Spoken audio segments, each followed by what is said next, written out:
Kali ini kita akan membahas sebuah metode penelitian yang dinamakan N-colony optimization. Nah, di sini apa sih N-colony optimization itu? N-colony optimization atau ECO termasuk dalam kelompok swarm intelligence yang merupakan salah satu jenis pengembangan paradigma yang digunakan untuk menyelesaikan masalah optimasi, di mana inspirasi yang digunakan untuk memecahkan masalah atau kumpulan itu tersebut berasal dari perilaku kumpulan atau kawan serangga. Bagaimana cara kerja N-colony? Yang pertama, kita mempunyai dua titik N dan F. Semut itu menyebar secara random dari titik N ke titik F, begitu pula sebaliknya, sehingga meninggalkan jejak feromon ya. Nah, feromon yang paling kuat itu akan diikuti oleh semut berikutnya. Kita lihat di sini jalur yang paling pendek itu lebih pekat ya. Itu berarti feromon yang ada di dalam jalur itu lebih kuat. Maka semut yang lain akan mengikuti jumlah feromon yang paling kuat itu. Nah, seperti gambar yang ketiga ini. Di sini ada flowchart echo-nya atau N-colony optimization-nya. Yang pertama kita start echo-nya N-colony optimization, lalu menempatkan semut secara acak, dan kita menentukan lagi nih yang lokasi mana yang akan dikunjungi oleh semut. Lalu semut itu pergi ke kota lain.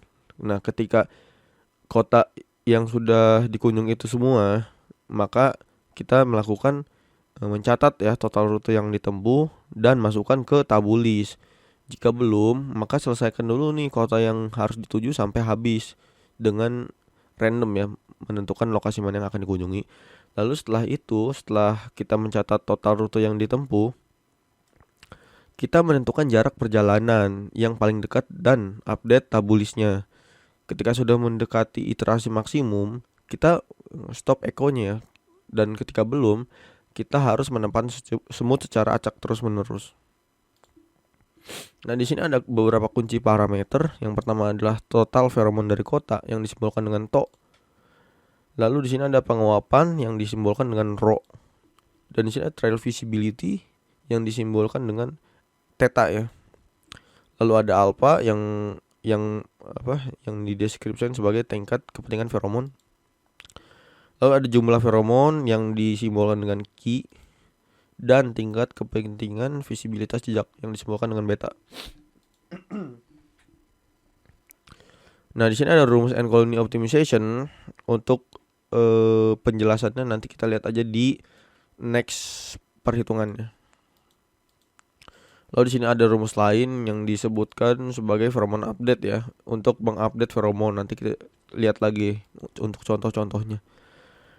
Lalu saya di sini punya beberapa titik ya, titik 1 sampai titik 6 dan suatu map di sebuah kota. Kita sebut aja kota Bandung. Lalu saya mempunyai jarak antar titik yang tadinya ingin saya buat secara random atau acak gitu ya guys. Cuman nanti hasilnya juga pasti acak. Makanya saya coba untuk menggunakan fitur dari PowerPoint sendiri, yaitu Rule and Grid. Dan akhirnya saya menentukan ya udah berdasarkan itu, dan ini lumayan lah akurat dikit. Lalu kita tentukan juga alfanya 1 dan betanya 2. Saya menentukan alfa 1 dan beta 2. Lalu kita buat tabel inverse-nya. Nah, cara buatnya itu 1 dibagi dengan D itu jarak ya, jarak antar titik, misalkan 1 ke 2 atau 2 ke 1 10,8. Berarti 1 dibagi dengan 10,8 dan mendapatkan nilai 0,092593.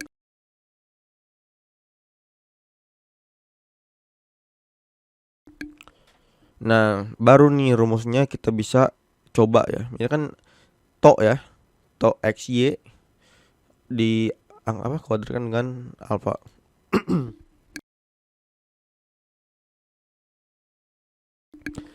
Nah, di sini diketahui alfanya 1 dan betanya 2. Kita coba alfanya berapa tadi? 1 kan. 1 dikali dengan 0,092593 itu dari inverse tadi ya. Ini nih dari kota 1 ke kota 2 inverse dikuadratkan dengan beta.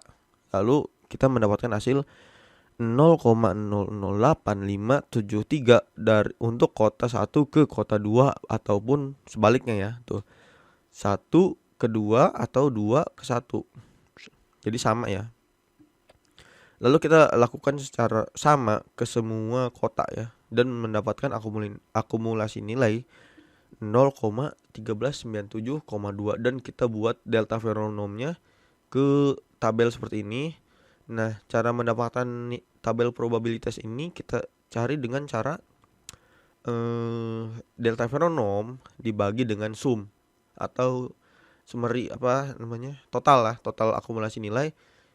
Contohnya 0,08573 dibagi dengan 0,1397,2 dan mendapatkan nilai 0,61369 dan kita lakukan semua kota ya. Lalu kita akumulatifkan nilai probabilitas ini, misalkan 0,61369 ditambah dengan 0,127254 dan kita tambahkan secara terus menerus sehingga nilai hasilnya nanti 1 ya, hasil akhirnya.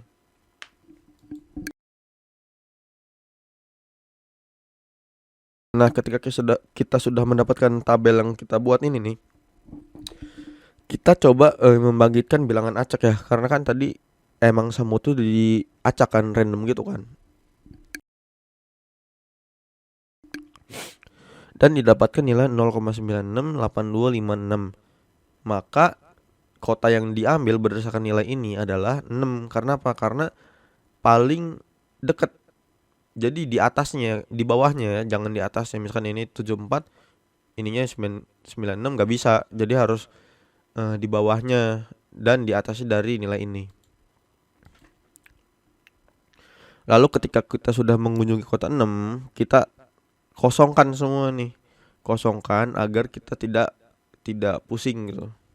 Tidak terkecoh oleh ini. Lalu kita membangkitkan bilangan acak lagi dan jika kita dan sebagai contoh ini saya mendapatkan nilai 0,649629. Maka nilai yang diambil dari kota yang akan dikunjungi selanjutnya adalah kota 4. Ini kita lihat di sini nih. Kota 4 ya. Nih. Jangan pakai yang ini ya. Kita harus buat tabel baru, tapi caranya seperti tadi sama aja.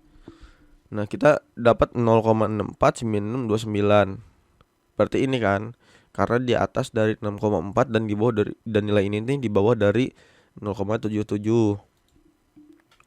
Lakukan hal yang sama secara terus menerus sehingga kota ini habis nih 0 semua. Nah, saya ini dapat nilai hasil 1 ke kota 6, 6 ke kota 4, 4 ke kota 3, 3 ke kota 5, 5 ke kota 2 dan 2 ke kota 1. Balik lagi ya. Ketika sudah mengambil 3 sampel, saya mendapatkan rute seperti ini. 3 semut ya. Di sini ada jarak antar titik awal.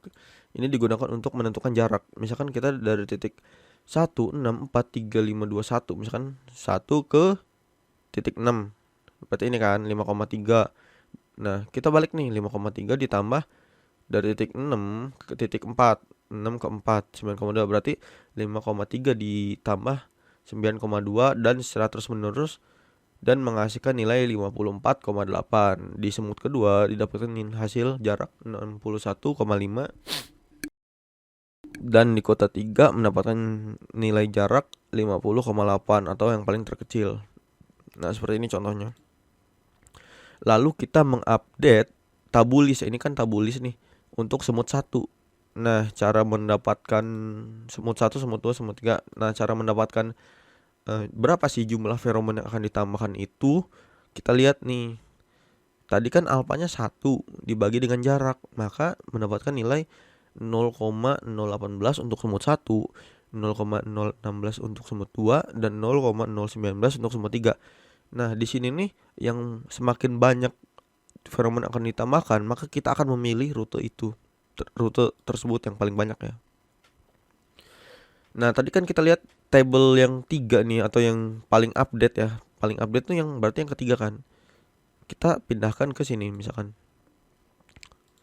Nah, dari tabel ini maka didapatkan rute terbaik dengan menggunakan 3 semut ya, 3 sampel dengan rute 1 ke 2, 2 ke 3, 3 ke 4, 4 ke 6, 6 ke 5, 5 ke 1 dengan total jarak 50,8 kilometer. Nah, kalau kita lihat ke gambar nih, 1 ke 2, 2 ke 3, 3 ke 4, 4 ke 5, 5 ke 6 itu sangat nggak efektif ya. Lebih efektif dan efisien itu misalkan 1 ke 4, lalu kedua, lalu ketiga, lalu kelima, dan lalu ke 6 ataupun sebaliknya ya. Tinggal dibalik. Nah, mengapa itu bisa terjadi? Karena kita hanya kita hanya menggunakan 3 sampel saja. Semakin banyak sampel yang dipakai, maka rute atau tabulis yang terupdate itu semakin bagus, semakin semakin efektif dan efisien. Lalu di sini ada penjelasan tadi, semakin feromon semakin banyak, maka rute yang dipilih itu semakin bagus. Jadi ini adalah gambar ketiga adalah rute yang paling efektif ya. Berdasarkan perhitungan tadi, ini secara random, secara acak, lalu kita tentukan jumlah kot yang dipilih yang mana, yang akan dikunjungi yang mana setelahnya. Lalu ketika kita sudah melakukan ini semua, maka tabulesnya akan terupdate dan kita tinggal melalui rute atau kalau di semut itu feromon yang paling banyak ya, yang paling pekat. Kalau di tabulis berarti yang paling banyak. Mungkin itu saja yang bisa saya sampaikan untuk menjelaskan sebuah metode yang dinamakan N-clone ini.